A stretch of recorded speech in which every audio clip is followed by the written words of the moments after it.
Here we go. Your boy Tommy G just dropped. Inside Jacksonville's police drug raid. Feel like this is gonna be a good one. Here we go. What does it mean to you to be taking drugs off the street? It means a lot. We try to keep our community safe. We'll do whatever it takes to enforce the law and take drugs off the street. Right here. Yep, it's that. You in Florida? All right, let me see. Let me see if I can see the badge. Drugs off the street. It means a lot. We try to keep our community safe. We'll do whatever it takes to enforce the law and take drugs off the street. Right here. Yep, it's that one. Should be second block on the right. Brown, hey, watch this car. Watch this car. Man, how about boys? Sheriff's office, search warrant!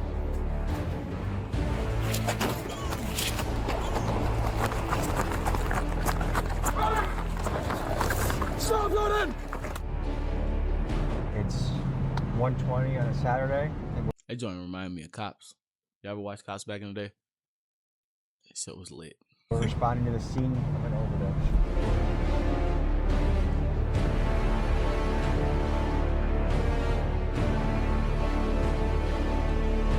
Oh, somebody died?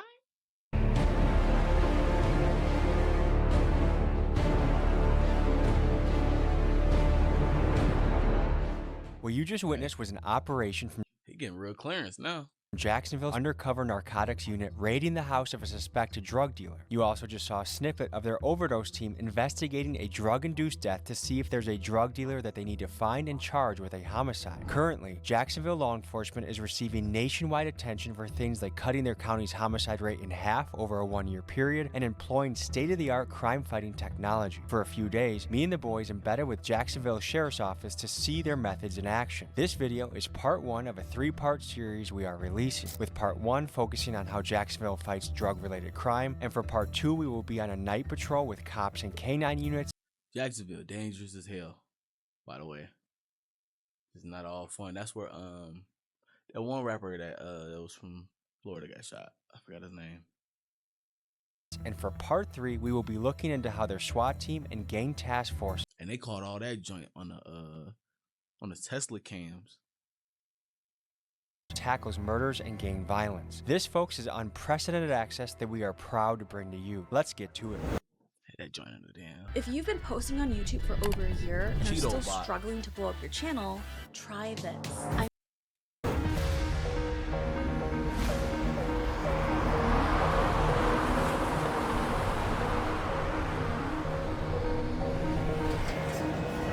Folks, we are pulling up on an undercover drug raid. There's a drug task force here in Jacksonville that is really trying to crack down on fentanyl and the problems that drugs bring into a community.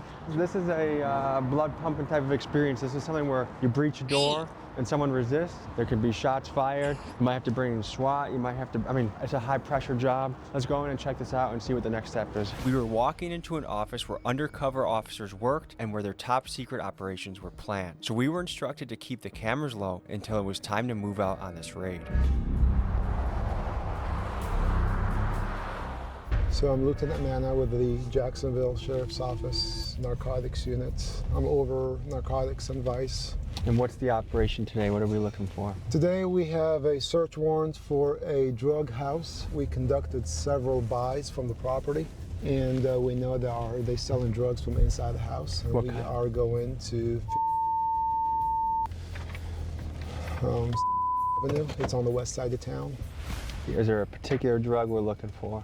We conducted several buys. We bought crack cocaine. Fentanyl. How many drug raids do you think you've been on in your day?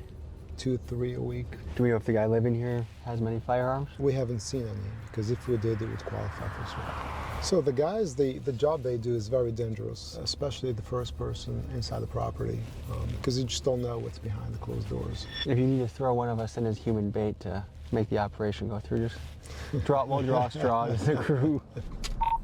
All right, let's go. What does it mean to you to be taking drugs off the street? It means a lot. We try to keep our community safe, and obviously this is a vicious circle with supply versus demand, but we'll do whatever it takes to enforce the law and take drugs off the street. Do you think you'll ever completely wipe drugs off the street? I think you can put a dent to it. I don't think you can wipe it off completely because there are some, for instance, marijuana is legal in certain states. It's a very tough challenge. Again, it's a vicious circle. It's supply versus demand. So they're going to go get the crack. In the back. Where's that guy going right there? He's going in? Yep, he's going to the door. All right. Okay, yep, we're going to take him too. They getting into action early. It's that one. Should be second block on the right. Door looks to towards brown. Hey, watch this car. Oh, Watch this car. they ain't got the tanks or nothing. Okay. They just hopping out in the truck.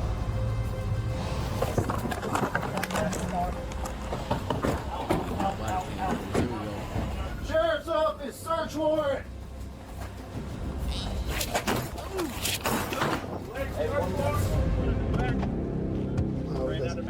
There's somebody running in the back door.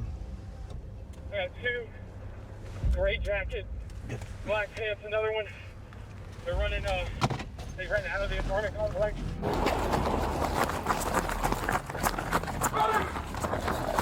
Stop running!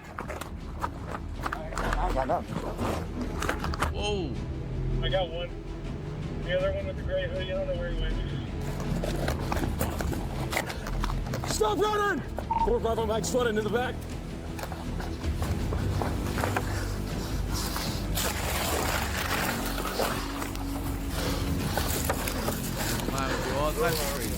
Oh! You got one of the page cars coming out of you on He high give road. up? That was the weakest chase ever. Had a baby in there, bro.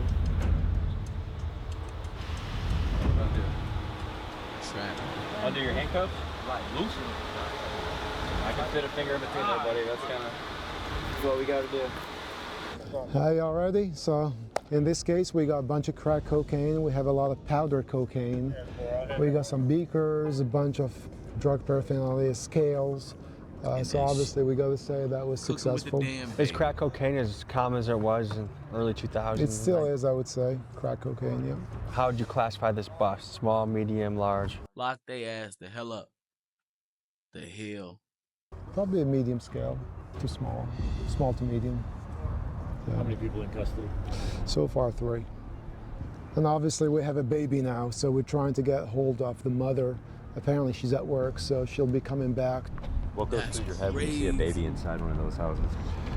You won't be the first. A lot of times, so we we hold the baby, we assist, and then what we do is trying to reunite the baby with the parents. And apparently, Hey, that baby gonna be he gonna be rapping about that shit when he older. I bet you. I bet. that's the father, who's the mother's at work. Since the father is going to be arrested, then the mother will respond to take control of her child. Do they feel like, I'm glad that this is happening, that they got busted? Absolutely, absolutely. We get feedback all the time. They don't like these guys. They don't want them here in their neighborhoods. Because they make them dangerous? Yeah, they don't want drugs in their neighborhoods. In the last year, Jacksonville Sheriff's Office has fielded over 5,000 calls for related incidents. And in a 2024 survey of Jacksonville residents, next to gun violence, illegal drug usage was the top issue residents wanted the Sheriff's Office to focus their resources on. A lot of times they are afraid, and the ones they step up, they give us complaints and information. We work every complaint that we get. I mean, to live in a place where you know dangerous guys with guns are in and out all the time and junkies are coming, and you have kids around here. And this is just the preliminary search. Obviously, they go into details to search the property.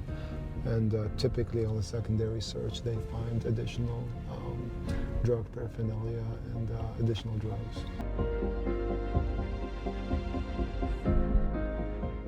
Our overdose deaths are down significantly year over year here. This is Vic Michelucci. Previously, he was a Jacksonville investigative journalist who won Crime Reporter of the Year. He left his 14-year career to run communications and media for the Jacksonville Sheriff's Office, and he is the one that opened up the doors for us to be here today. Fewer people are dying. And this is just one part of that initiative, or that is a push. part of that. Yeah. But as you saw with that situation, not only did they find drugs, they found at least one gun.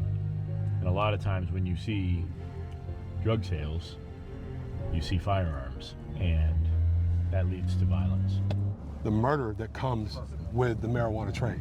I'm gonna tell you, I've worked murders where a pound of marijuana was stolen and people get killed for it. It may not seem like a big deal to the populace or to people that are advocates for marijuana, but that's a big deal. One life, I always say to everybody, is too many.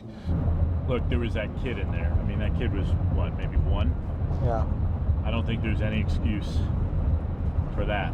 Yeah, whether you're dealing drugs, doing drugs, around people that are doing drugs, to expose that child there. And we've had multiple issues of accidental overdoses with kids.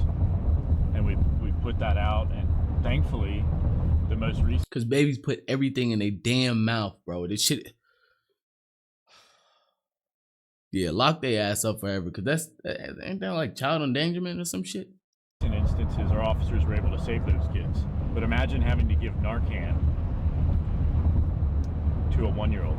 We just got to watch a successful raid take down an armed crack dealer, but Jacksonville's war on drugs has another side to it, the Overdose Task Force. Whether we'd meet them this trip depended on one thing, an overdose happening while we were in town. Early Saturday afternoon, that call came in. Discover your new Ford right now at Team Ford Las Vegas. Come lease a 2025. So we've been on standby the 4 days we've been in Jacksonville for when an overdose happens, we're gonna get the call. Unfortunately, it's 1:20 on a Saturday, and we're responding to the scene of an overdose. This is hard to walk into. Dang. I mean, you're walking into a family's worst nightmare with cameras, and we want to be respectful of what they're experiencing, but also convey something that happens every day around America in a real way. So we'll see you on the scene. It's real.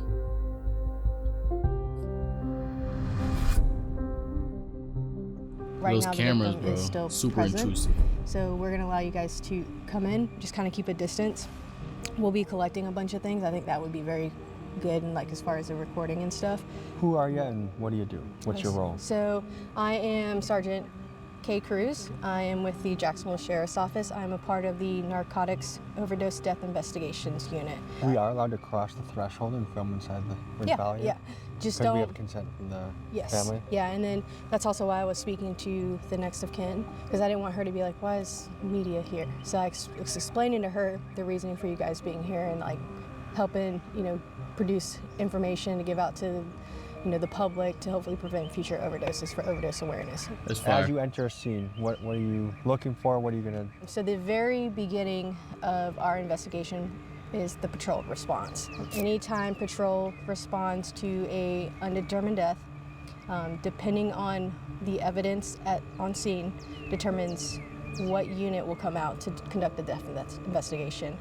The initial investigation, we're unable to determine what the actual cause of death is. When we respond to the scene, there's kind of two different investigations going on. You have your medical examiner's office investigation, and you also have your Jacksonville Sheriff's Office investigation. The medical examiner's office will do all the medical related stuff. So they're doing the toxicology, and they're actually going to determine the actual cause of death. We are conducting the Sheriff's Office. I've honestly never knew how that process worked. I've only heard about it. Like, when celebrities die or whatever, and, there's a complication with the death. They're trying to figure out what happened or whatever. But I didn't know that. Investigation. So with any individual, or if an individual provides a controlled substance to an individual that is a substantial factor in their death, they can be held liable. And we know that, or we're trying to figure that out? We're trying to figure that out. Again, very initial stages of the investigation. We're processing the scene with the crime scene unit. And also we're working with the medical examiner's office. We're collecting any evidence that may assist our investigation. What has you wearing a mask to the scene? We wear those to protect our identities because a lot of us work in an undercover capacity, so that's why we wear the masks. Oh, we're out in the public. So we just try to conceal our identities from members of the public, because you never know if someone... No BS. I'm not even taking a risk, bro. If I'm in this situation, I'm not even taking a risk. I'm not getting on camera. I'm not doing no interviews. I ain't talking to nobody. Matter of fact, I ain't even coming to this crime scene. You run a risk of getting getting caught in traffic, bro. Yikes. Here at the scene provided drugs to the victim, or if any of these people could potentially be a suspect or a drug dealer for a case that we encounter later. Is it possible that you might find the dealer, you might do an undercover buy from the same dealer that sold here? Yes, it's possible. Because that way you're familiar with the case. Yes. Have you ever been in a sketchy situation? A lot of them. Explain one of them. I've been locked in hotel rooms with drug dealers before.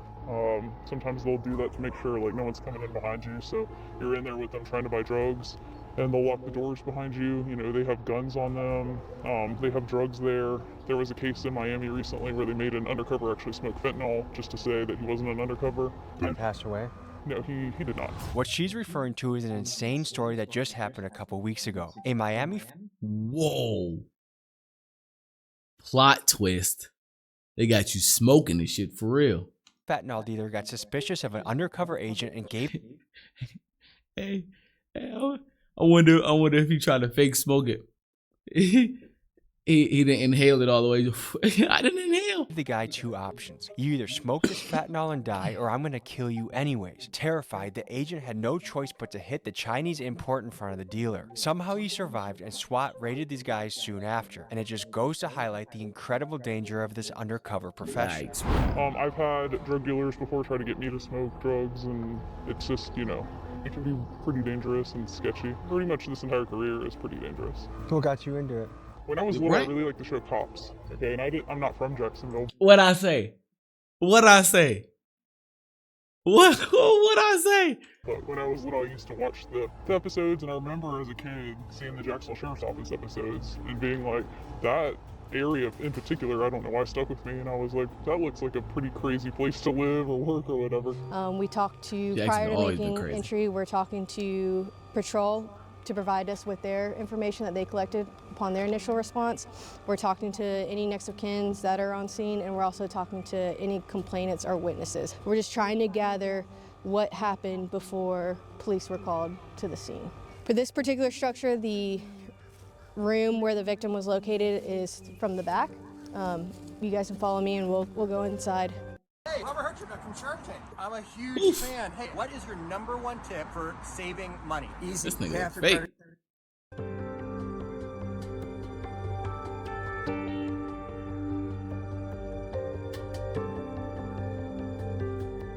What are the primary things we're looking for? Where are your eyes going right now? So eyes are going in the immediate area where the victim was located, but also like common areas of the house, living room, bathroom. We're checking for any paraphernalia, narcotics related, and any additional narcotics or any paraphernalia to even include like little baggies that could have been packaging for narcotics. I've been working narcotics related investigations. So I wonder if that's how they find like dealers who, well, do they even find dealers who be selling for the overdose shit? I don't know. For a little over 7 years now. I've been working narcotics overdose death investigations for approximately 3.5, 4 years. What got you into the overdose unit? I enjoyed working narcotics investigations. I noticed that before the creation of this unit, homicide was responding to these types of investigations. And prior, this was kind of before it became, we fell under the Florida state statute of murder. Once we started falling under that Florida state statute, we were able to dig deeper into different types of investigations. Florida lawmakers are not alone in expressing the sentiment that a drug dealer should be subjected to harsh penalties, particularly if they can be tied to an overdose death. In fact, just recently, Trump made headlines again by stating his long-term position that drug dealers should receive the death penalty. Unless you have the death penalty for drug dealers, you'll never get rid of the drug problem. Put that through your head. As someone who knows the drug dealing black market much better than Trump, I think the numbers he's throwing out are extreme exaggerations that have no root or basis in fact. A drug dealer will kill 2,000, 3,000, 5,000 people during the course of his or her life. It really depends on what someone's selling. If someone has sold fentanyl, obviously they have a much higher chance of causing an overdose death. But for some guy trapping weed, it is actually impossible that anyone has died as a result of his drug. It says on the DEA's own website that no one has overdosed from marijuana, and yet it's still a Schedule I drug. However, I do agree that a drug dealer needs to be held liable if what he sells kills someone. The question is, to what extent? What do you guys think in the comments? Should a drug dealer be given a death sentence if they cause an overdose death? I found interest in not only giving closure to the family of the victims, but That's crazy. They saying a life for a life. But I guess. Hey. That's for your state politicians to argue about. putting all the pieces together to try and determine who actually sold illegal drugs to the victim. How many calls like this a week do you typically respond to? The overdoses, they come in waves. There are times that we can get 10 in a week. There are times that we can get 0. There's no way to determine how many call-outs a week that we're going to get. Crime scene units here, the narcotics overdose detectives are here.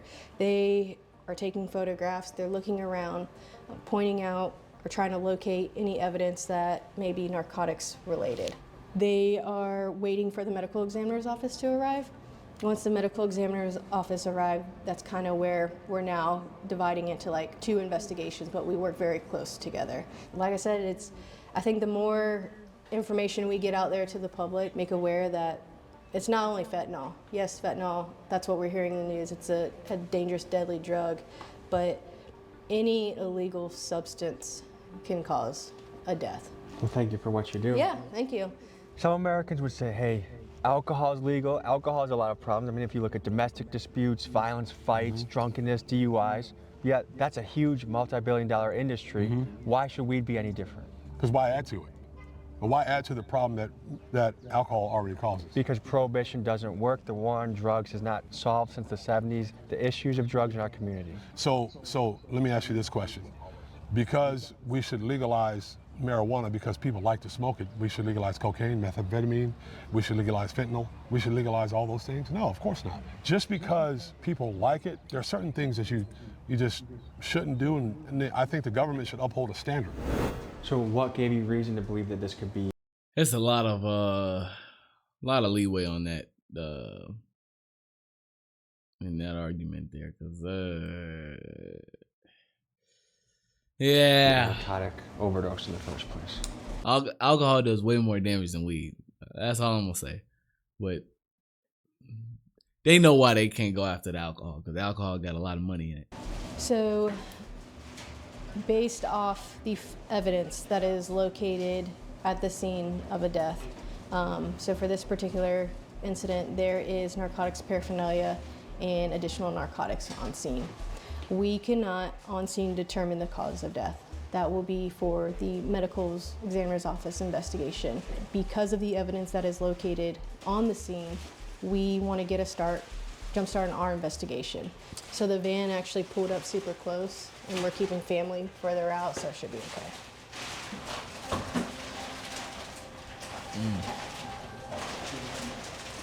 I don't know how you guys do this day in and day out. I suppose just like anything, the more that you see it, the more that you adapt to it. And like I said, with these investigations, it affects the family more than anything. Damn, bro. Not everybody cares about quality. Some people just want crap. They rolling them out of there quick. Art with suggestions.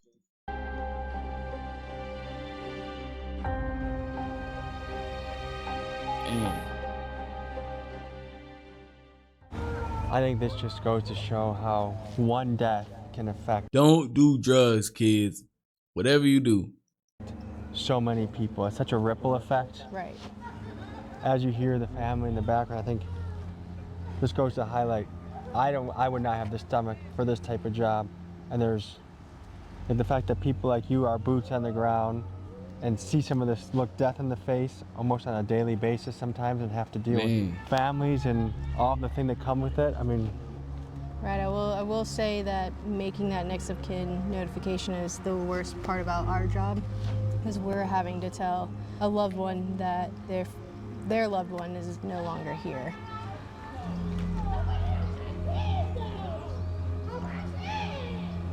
what I've seen in my own family, and there's not one person with the reach drugs has. You could be in a mansion or you could be in the poorest of the poor. There's not one family in America that probably doesn't have some impact of drugs hitting their family or alcoholism hitting their family. Right. It's just such a heavy job. And then this is the other thing is I think like this gives me perspective too, because sometimes it's easy to look at a dealer and be like, oh, he grew up in a messed up neighborhood with a messed up childhood and he's just trying to make some money to put rent, to pay the rent. But then when it has the impact like this, that makes your entire family gather and cry. It's a broken then you cycle. Have a little bit more of a, well, when they get raided, you know why. The drug dealers know.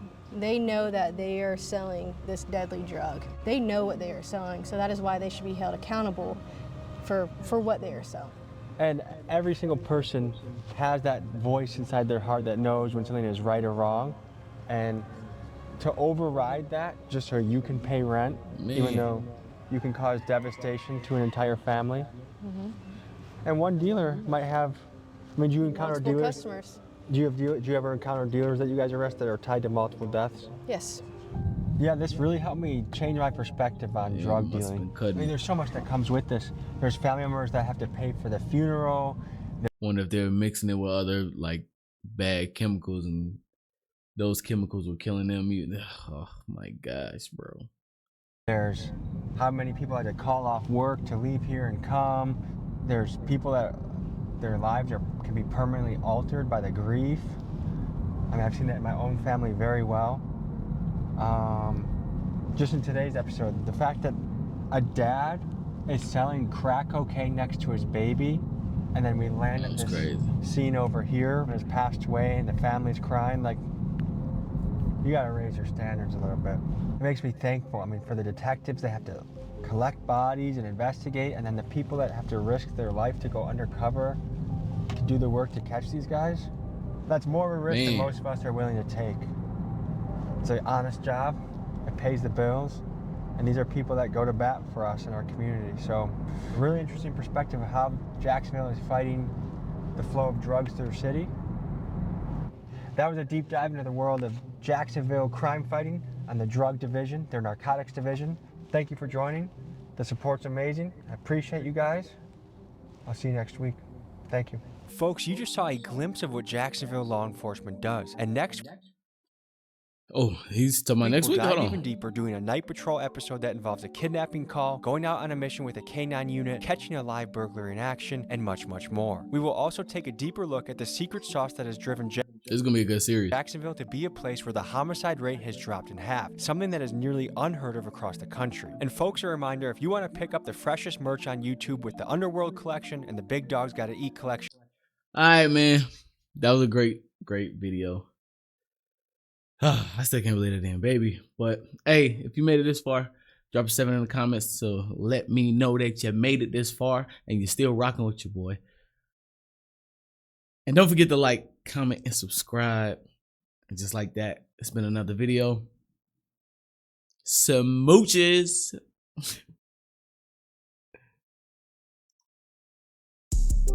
We gon' leave here what we came with. The 1064, we ain't switching on the same shit. And Pex on the track, sound like I'm speaking Spanglish. Send my jeans, and I promise ain't no Wranglers.